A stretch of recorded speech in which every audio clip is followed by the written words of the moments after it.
트럭 한 대에서 시작해 국민 가게가 되기까지 다이소 괴짜 사장 야노 히로타케와 한국 다이소 이야기입니다. 우리 일상에서 마트보다 먼저 떠오르는 가게가 있습니다. 그냥 다이소 가서 하나 사지 뭐. 우리는 너무 자연스럽게 이렇게 말하죠. 빨래집게, 휴지, 수세미, 공책, 여행용 용기, 간단한 공구, 심지어 화장품과 뷰티 용품까지. 꼭 당장 필요하진 않지만 집에 하나 있으면 편한 것들을 한 번에 해결해주는 가게, 바로 다이소입니다. 그런데 이 거대한 가게의 시작이 길거리에서 트럭 한 대로 시작한 노점상이었다는 사실 알고 계셨나요?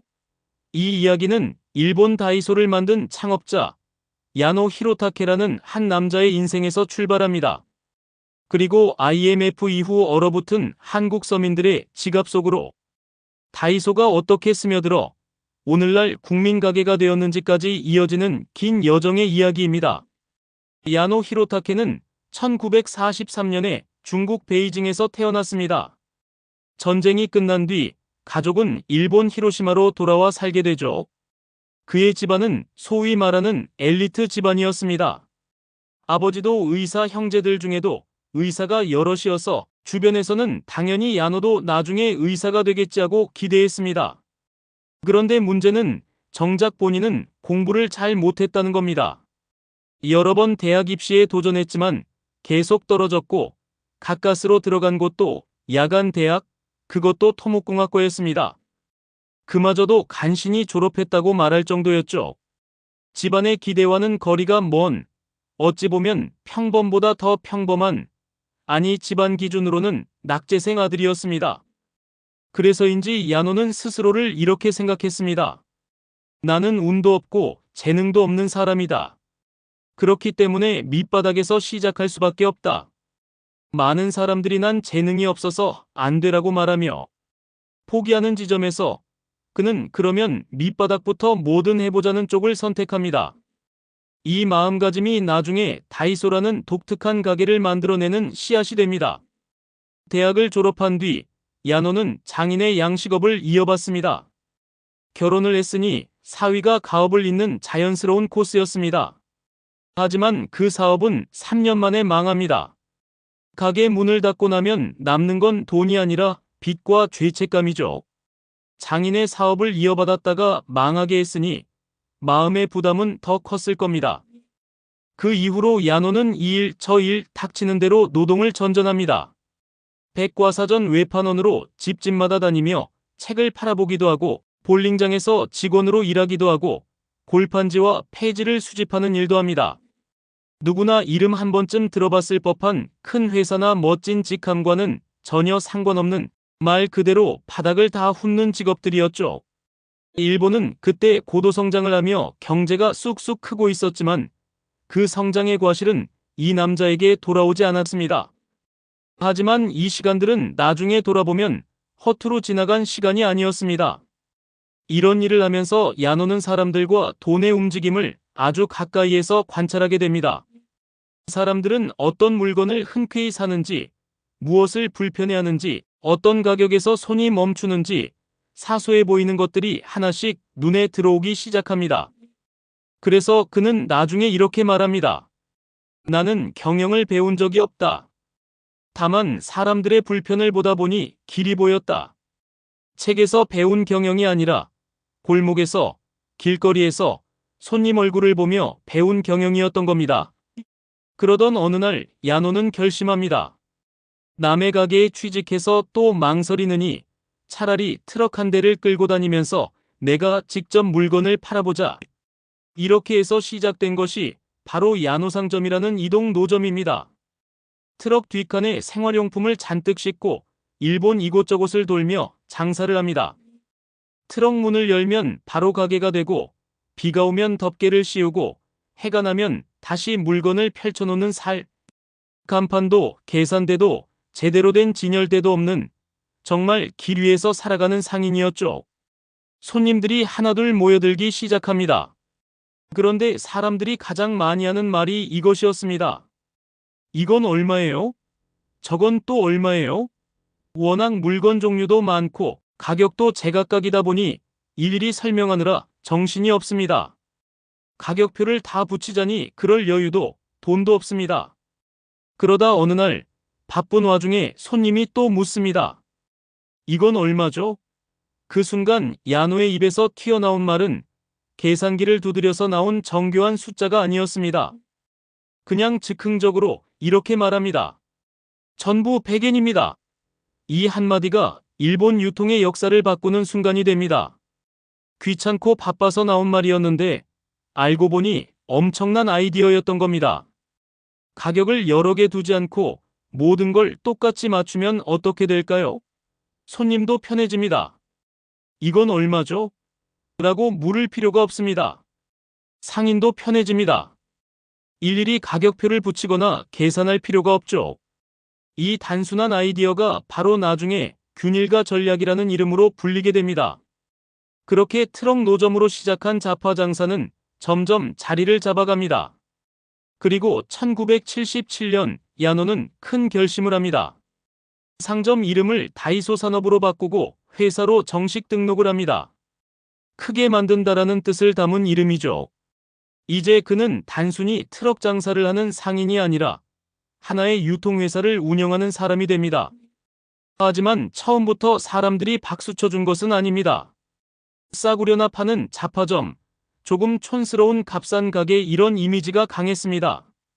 일종의 싼 게 비지떡이라는 인식이 있었던 거죠. 그러나 야노는 여기서 멈추지 않습니다.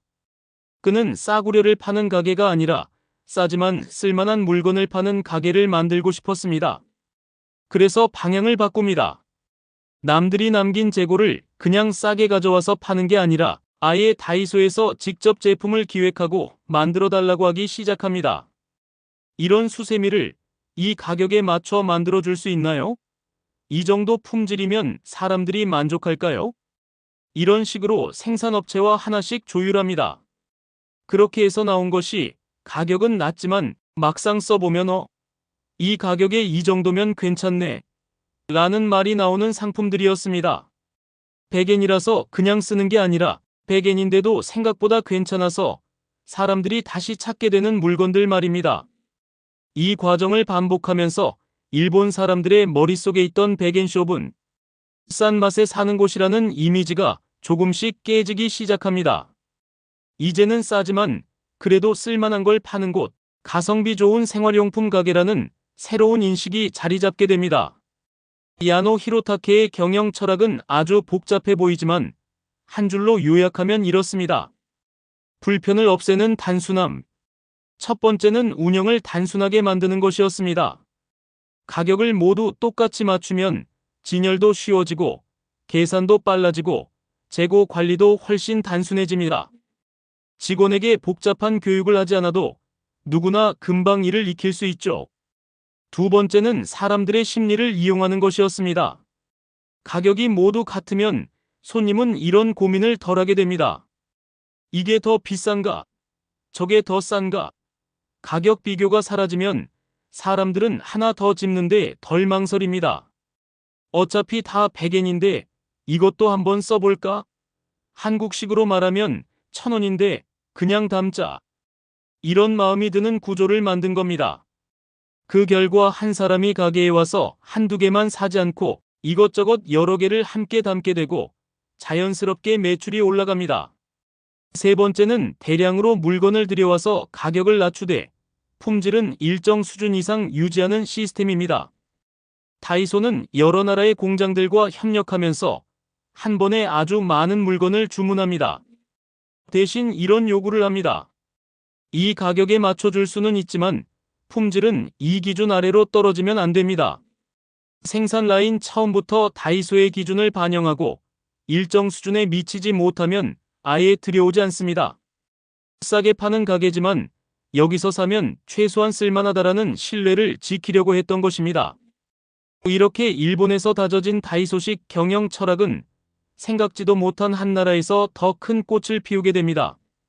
바로 한국입니다. 한국 다이소의 시작은 일본이 아니라 한국인 사업가 박정부 회장에게서 출발합니다.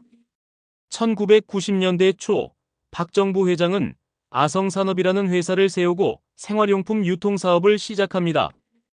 그러다가 일본의 백엔 쇼업을 보고 큰 힌트를 얻습니다. 아, 이런 식으로 값은 싸지만 사람들이 자주 찾는 생활용품을 모아놓으면 한국에서도 통하겠구나. 그래서 1997년 서울 천호동에 작은 생활잡화점을 엽니다.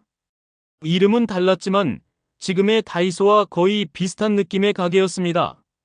문제는 그 시기가 IMF 외환위기 직후였다는 점입니다. 많은 사람들이 직장을 잃고 가게 경제가 흔들리던 때였습니다. 외식을 줄이고 새 옷을 사는 것도 줄이고 생활비를 아끼기 위해 하나라도 더 싸게 사야 했던 시기였죠. 그때 등장한 문장이 바로 이것입니다. 1,000원이면 다 살 수 있다.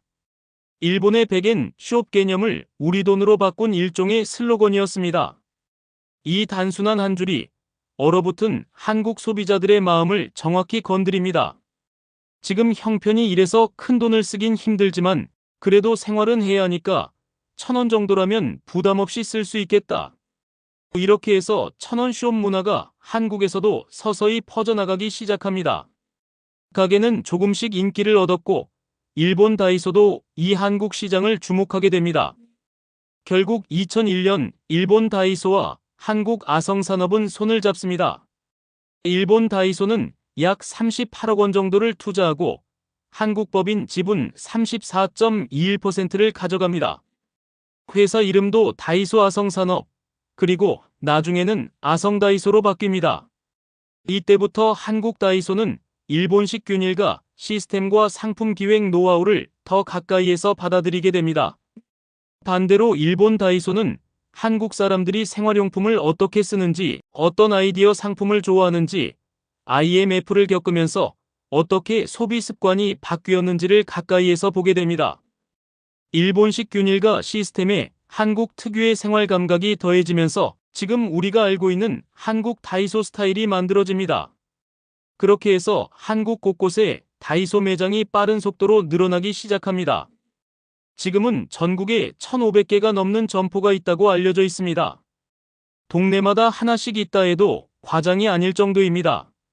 집 근처엔 대형마트는 없어도 다이소는 하나쯤 있다는 말이 괜히 나온 말이 아닙니다. 점포 수가 늘어난 만큼 매출도 크게 성장합니다. 2014년에는 매출이 약 1조 원 수준이었는데 2019년에는 2조 원을 넘기고 2024년에는 4조 원에 가까운 매출을 올린 것으로 알려져 있습니다. 대표 상품 가격이 1,000원, 2,000원, 5,000원 정도인 가게가 연 매출 4조 원에 육박한다는 건 정말 많은 사람들이 아주 자주 여러 개의 물건을 산다는 뜻입니다. 처음에는 수세미, 집게, 그릇 같은 생활용품 위주였다면 지금은 화장품, 브러쉬, 파우치 같은 뷰티 상품, 헤어 액세서리나 양말 같은 패션 소품, 파티용품과 캠핑용품, 반려동물 용품까지 종류가 크게 늘었습니다. 특히 뷰티 상품 매출은 최근 몇 년 동안 크게 증가했고 1,000원짜리인데 이 정도면 괜찮네 라는 반응이 나오면서 젊은 층의 발길도 끌어모으고 있습니다. 오프라인 매장만 늘린 것도 아닙니다.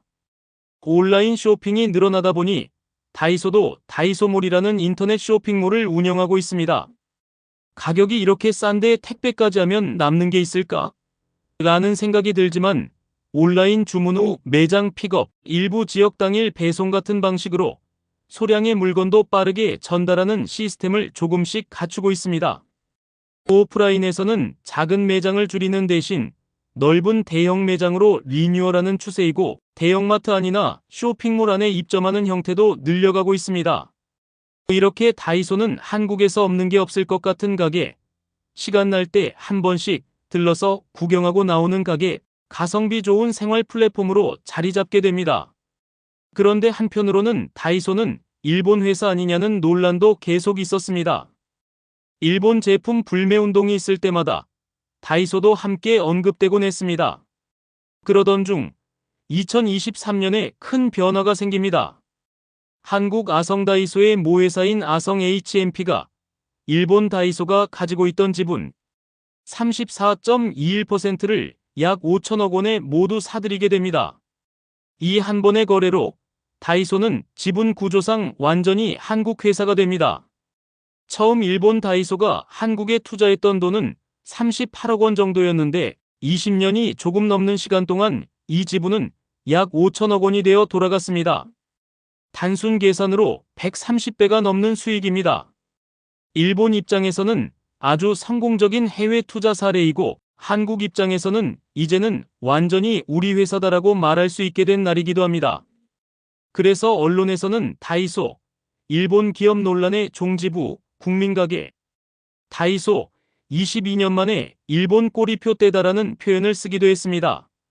이 모든 흐름의 출발점에는 트럭 한 대를 끌고 다니며 생활용품을 팔던 한 남자의 삶이 있습니다. 야노 히로타케. 그는 생전에 이런 말을 자주 했습니다. 나는 경영을 배운 적이 없다. 단지 불편을 해결하려 했을 뿐이다. 가격이 제각각이라 손님들이 계속 물어보는 게 불편해서 모두 같은 가격으로 해버렸고 번잡한 재래시장과 부담스러운 백화점 사이에서 가볍게 들를 수 있는 가게를 만들고 싶었습니다. 그 단순한 생각이 일본에서 통했고 IMF를 겪으며 지갑을 굳게 닫고 있던 한국 사람들에게도 똑같이 통했습니다. 이거 살까 말까? 망설이는 대신 1,000원이면 한번 써보지 뭐 하게 만든 구조. 대형마트 갈 정도는 아닌데 뭐 좀 필요할 때 집 근처 다이소에 들르게 만드는 동선. 돈을 많이 쓰게 하는 구조가 아니라 적은 돈으로도 생활의 빈 구석을 채우게 해주는 구조. 이것이 다이소라는 브랜드의 진짜 정체성일지도 모릅니다. 야노 히로타케는 2024년 2월 12일 80의 나이로 세상을 떠났습니다. 일본 언론들은 그를 백엔 숍의 왕, 전형적인 비즈니스맨 같지 않았던 경영자라고 기억합니다. 그가 떠난 뒤에도 다이소 본사 창고 한쪽 벽에는 이런 문구가 붙어 있다고 합니다. 트럭 한 대에서 시작했다. 이 한 줄이 야노 히로타케의 인생을 그대로 압축합니다. 의사 집안의 낙제생 아들이고 장인의 사업을 이어받았다가 망한 사위였고 여러 직업을 전전하던 바닥 인생이었지만 트럭 한 대로 다시 시작해서 결국 세계 곳곳에 수천 개의 매장을 가진 유통회사를 만든 사람이 되었습니다. 이 이야기는 우리에게 몇 가지 질문을 던집니다. 첫째, 능력이 없으니 못한다가 아니라 능력이 없으니까 더 밑바닥에서부터 배울 수 있다는 시각입니다. 야노는 스스로를 운도 재능도 없는 사람이라고 말했지만 그 생각을 이유로 아무것도 하지 않은 것이 아니라 실패와 바닥 경험을 그대로 앞으로 나아갈 에너지로 바꾸었습니다. 둘째, 복잡한 이론보다 눈앞의 불편을 없애는 구조가 더 강력하다는 점입니다. 다이소가 성공한 이유는 화려한 경영 이론이 있어서가 아니라 가격을 단순화하고 골라 잡기 쉽게 만들고 계산을 편하게 만들고 사람들이 느끼는 작은 불편을 계속 줄여나갔기 때문입니다. 우리 각자의 일과 사업, 그리고 삶에서도 지금 누군가가 겪고 있는 사소한 불편 한 가지를 해결해 주는 것이 가장 확실한 시작일지 모릅니다. 셋째, 국경을 넘어 통하는 것은 결국 싸다라는 말 한마디가 아니라 사람들의 삶에 대한 공감이라는 점입니다. 한국 다이소가 국민 가게가 된 이유는 단지 가격이 쌌기 때문만이 아니라 자취생, 신혼부부, 아이 키우는 집, 어르신들까지 각자의 생활 속 빈자리를 적당한 가격의 물건으로 채워주었기 때문입니다. 그 배경에는 사람들이 어떻게 사는지를 끝없이 관찰해온 눈이 있었습니다. 이제 우리에게 남는 질문은 이것일지도 모릅니다. 나에게도 트럭 한 대는 있을까? 지금 하고 있는 작은 시도, 남들이 별로 중요하게 보지 않는 실험, 당장 돈은 안 되지만 계속 마음이 가는 일, 어쩌면 그게 당신만의 트럭 한 대일 수 있습니다. 야노 히로타케가 그랬듯이 거창한 재능이나 화려한 출발선보다 한번 끌고 나가보자는 용기가 더 중요할지도 모릅니다. 트럭 한 대에서 시작해 국민 가게가 되기까지 다이소와 괴짜 사장 야노 히로타케의 이야기는 그래서 결국 우리 모두에게 이렇게 말해주는 것 같습니다. 완벽해질 때까지 기다리지 말고 지금 가진 것부터 끌고 나가보라. 이 내용이 도움이 되셨다면 좋아요와 구독, 알림 설정 부탁드립니다. 머니픽 코리아 굿뉴스 GNTV였습니다. 감사합니다.